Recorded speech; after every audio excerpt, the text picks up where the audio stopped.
Is this thing on? Welcome back to Big Mouth and fancy seeing you here in June. A very welcome, my friends, and especially my enemies. Come in, sit down, no touching. I don't do the touching. And hello, welcome to Sunday's edition of the dceu Daily. Are you feeling charitable? Subscribe to the channel if you are charitable. If you feel sorry for this pathetic piece of work with the goal to sit in front of here and do a video, smash the like button and please follow me on Twitter at Movies TV Mad. Yes. Sunday's dceu Daily. Do you know what? I wish there would be a time one day in the future where I didn't have to come in and react to something that's negative towards the dceu movement, the Release the Snyder Cut movement. But we're back again. Another director trying his luck, and it backfired again. James Mangold I'm talking about. You know I'm talking about James Mangold. Like the rest of them, he got that red rag and the ball charged, and then he deleted the tweet and did a thread that was, oh my God, I was embarrassed for him about this thread. So we need to read this. So the first tweet, as I say, he deleted. He said, hey, follow this blah, blah, blah guy or whatever, one of his filmmaker friends, right? You know how I keep on talking about the honey pot only being passed around in that community? Classic example, anyway. You know, he said, stop kind of trying to get the Snyder Cut released for 10 minutes or whatever he originally said. Follow this dude or whatever he said, right? So anyway, I was annoyed. I quote tweeted something. Not abusive. I'm never abusive. So anyway, right, he came back after deleting that tweet and he posted this on Twitter. Right, it's a thread. Woke up to an avalanche of angry tweets, so let me try to set something straight, something that may only make you angrier. But at least you'll understand me. I don't know Zack Snyder. I got nothing against Zack. My gentle shot at the S-Cut movement was not a blast at him. So what was the blast at? Us. Your gentle shot was at us, the fans, was it? Because you don't like us? Because you don't like the fact that the customer, the consumer, the fan has ultimate power over you and your industry, and you don't like that because you've had it your own way for far too long. As I say, close the gates, passing the honeypot to your little friends in your little community, and in we come, right?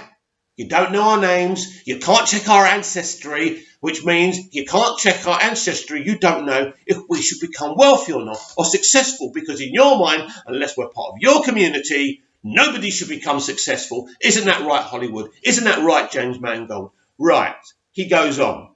I doubt very much that Zack is waking every day thinking about his original 3-hour cut of a giant corporate endeavour that was ill-received. Maybe I'm wrong. You're wrong. You're wrong. That was ill-received. Maybe I'm wrong. But unlike some of you who have turned your disappointment into outrage and the cause, I venture to say he has moved on. Wow, James Mangold. This is amazing. This is arrogant. We need to reread this again. So I doubt very much that Zack is waking every day thinking about his original 3-hour cut of a giant corporate endeavour that was ill-received. Maybe I'm wrong, but unlike some of you who have turned your disappointment into outrage and a cause, I'd venture to say he has moved on. Wow, James. Outrage. That's not what the Snyder Cut movement is. The Snyder Cut movement, when we first saw Justice League and we saw the betrayal of Zack Snyder and his vision, we were heartbroken. Of course we were angry. But this is not about outrage, James. Let me draw you a little picture, right? You do The Wolverine, which was a crap, awful, boring, dull movie, which should have meant you were sacked from the industry and never made a film again. Let's get that straight, James, right? Right, so Batman v Superman is better than your Wolverine the movie. But even though Batman v Superman was one of the greatest pictures ever made, right, Zack Snyder's reward was being pressured from the beginning to the end of his involvement in Justice League. Rewrite it. They drove him away, right? And then some hack came in called Joss Whedon. They pretended that Zack brought that hack on, and he reshot most of the film, and he made a mess of it. All of that wasn't Joss's fault, of course. I've said that before, right? I want you to imagine this, right? So anyway, right? So the same thing happens to you. You've made the Wolverine. It's a crap movie, right?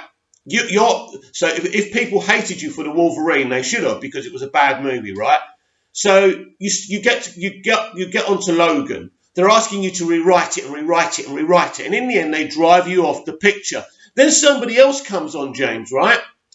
He reshoots your whole movie, brightens it up, and makes it full of jokes. And by the way, Hugh Jackman had to do another movie, and he had the tash, right? And they couldn't take it off. So they CGI'd his lips, jagged, right? When you saw that film that still had your name as director, James, how would you feel? Wouldn't you be angry? Would you be waking up every morning thinking about it and thinking about how you can manipulate a situation so you can get your vision of the film released? Yes, yes, yes. Of course we're angry. But that is not the contributing factor to what's going on here, James. You have just put down a bunch of people who are fighting for something that's right. James, do you understand? Do you know how it would feel for you to wake up one morning and find out that your daughter has died, taken her own life, James? Do you know? Because I don't know how that feels. I can only imagine what it was like for Zack and Deb. Devastated. How could you live again? How could you breathe again? But these two people do, and still show their fans, the people who appreciate them, their hard work, and their films, the love and respect that they feel we deserve, not demand, right? We fought for them. We've been there for them, while the rest of Hollywood turned their backs on them when their daughter took her own life, right? One of the most heartbreaking things that can happen to human beings. We backed them, a bunch of randoms they've never met before. They turned to us and we embraced them. And then another disgusting thing happened. The very studio who drove him away claimed that he moved away and made him claim that he moved off the picture because he couldn't handle working because of the death of his daughter. And if that is the case, right, that would have been totally understandable, right? Disgusting. You don't think that Zack Snyder's waking up every morning thinking about this? You know what's so disgusting about what you wrote, James?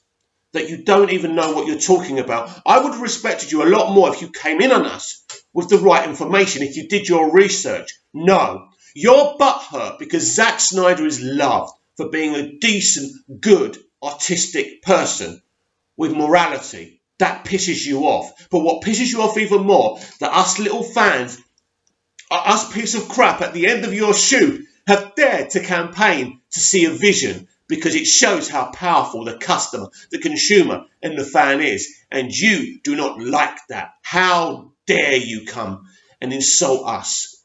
You reckon you're not insulting Zack and you're insulting us, right? It's the same thing. And he does wake up every morning thinking of this cut. He is fighting for his cut. He has not moved on. And just by you saying that he's moved on proves you know nothing about the subject matter, James, that you are talking about. How dare you?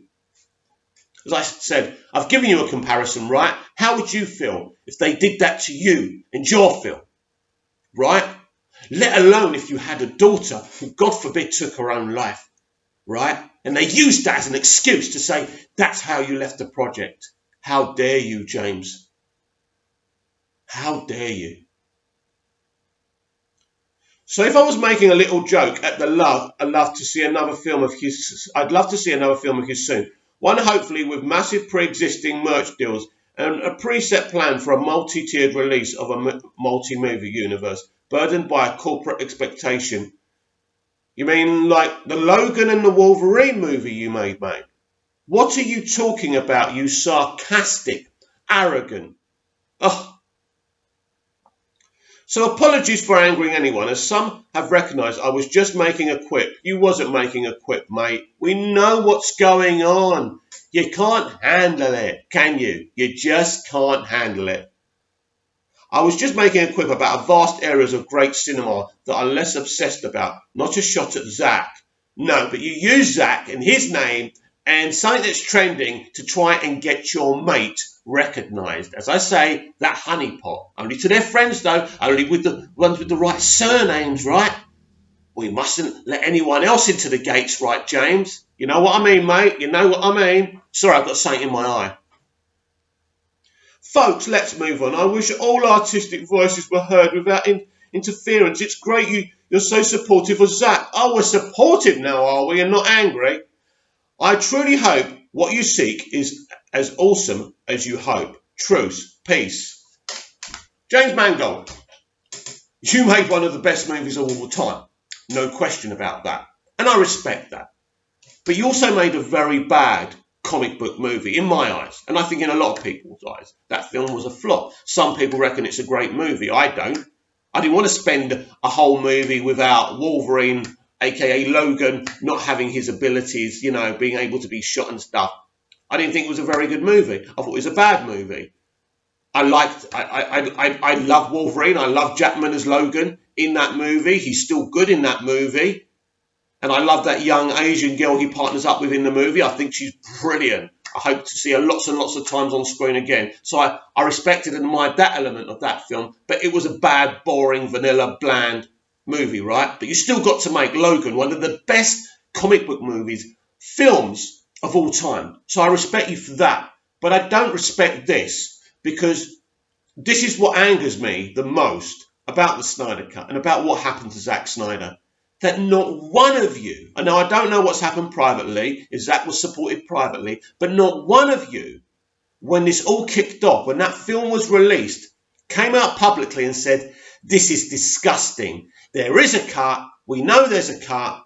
This is disgusting. We need to back this man. We need to help this man get his vision out there. No, you sat quiet, but instead you made sarky little snipes about it not being real and about a bunch of angry fans. We paid for a film, James. They lied to us. They told us we were paying for a Zack Snyder film, touched up a little bit by Joss Whedon. They lied to us.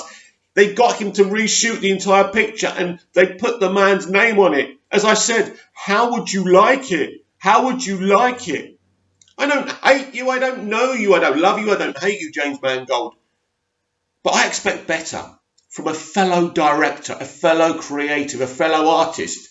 I'm a fellow artist. I'm just a random guy you'll never know and you'll never hear of again. But the point is, I'm creative. I write. I do stuff.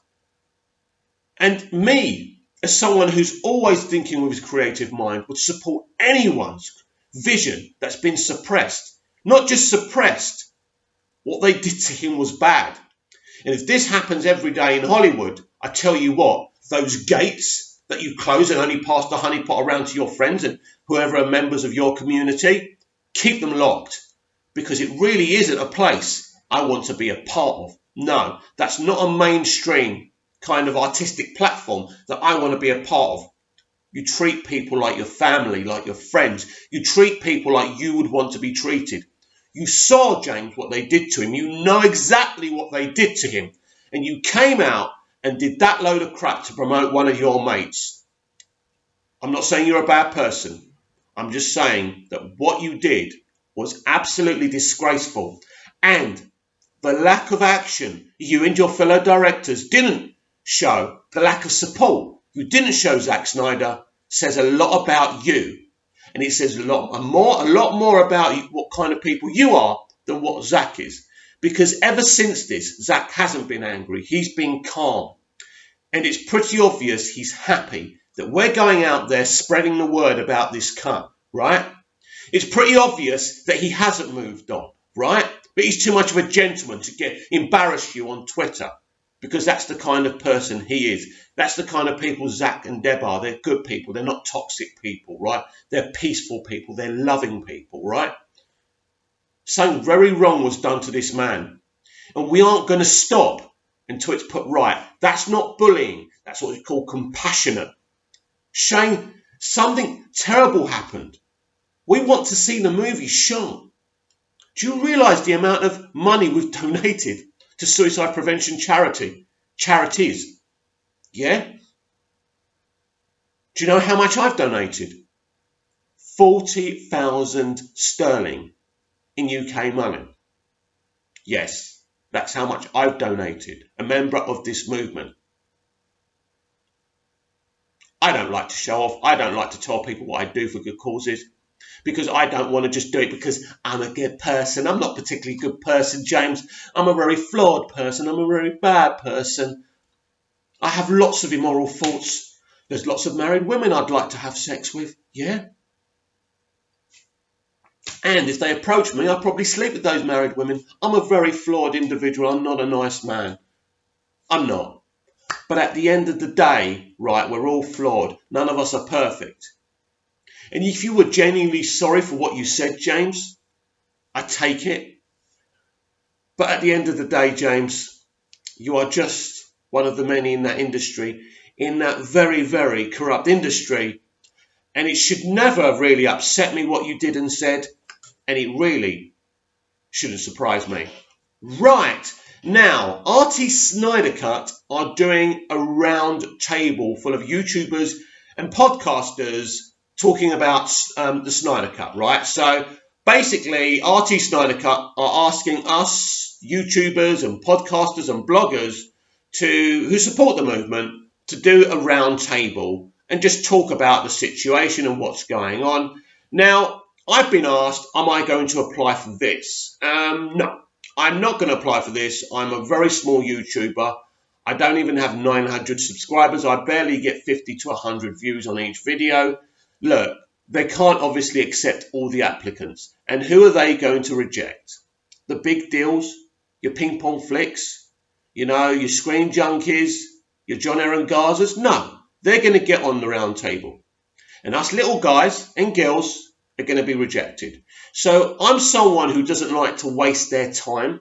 So I'm going to continue to do my thing from this platform, from Twitter, and you can see me on here. I will definitely support that round table. It sounds very, very exciting, and I can't wait to see it. But as usual, it's always the elites that prosper in this world.